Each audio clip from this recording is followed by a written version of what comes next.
Nasa 160 na digital art logos ang naging entry para sa La Union Agkaisa Logo Making Contest.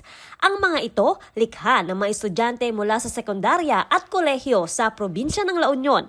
Mula sa mga entry, 10 kalahok ang nabigyan ng consolation prizes. Pinili rin ang top 3 logos.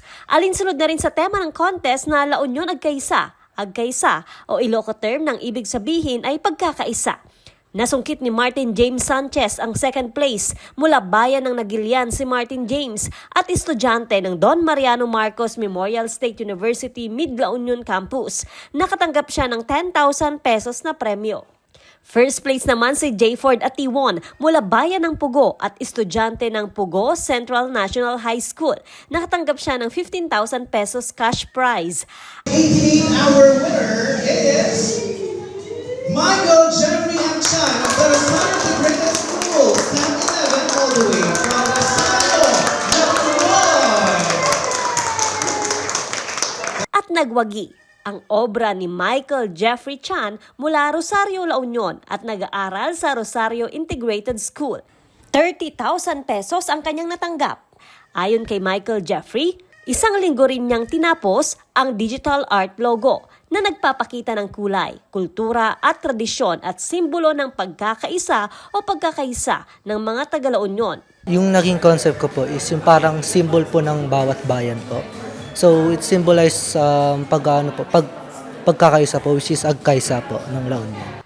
3 kulay ang namayani sa logo, ang asul, pula at puti na kulay ng probinsya ng La Union. Po ang nanalo po sa ating logo contest at magiging official logo po ng La Union Agkaisa dito po sa La Union. Nakita nyo po, pag nakita nyo, hindi nyo akalain na students po ang gumawa. Yan po ang mga kabataan po ng La Union at an early age. Makita nyo po kung gaano po ka-talented and sa art ang ating mga kabataan dito sa La Union po. Ang hirap pong mamili dahil sobrang ganda po ng lahat. As in, kung tutusin nga po, hindi ako nag-vote lang ng isa. Actually, 10 ata or 15 ang kinonsider ko.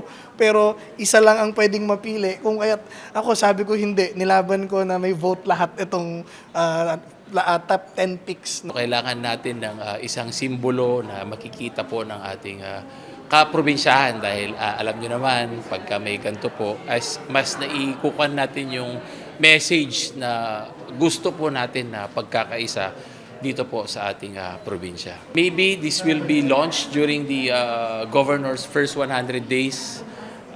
Doon po natin i-unveil ang logo ng La Union Agkaisa. Joan Punsoy, Balitang Solid North.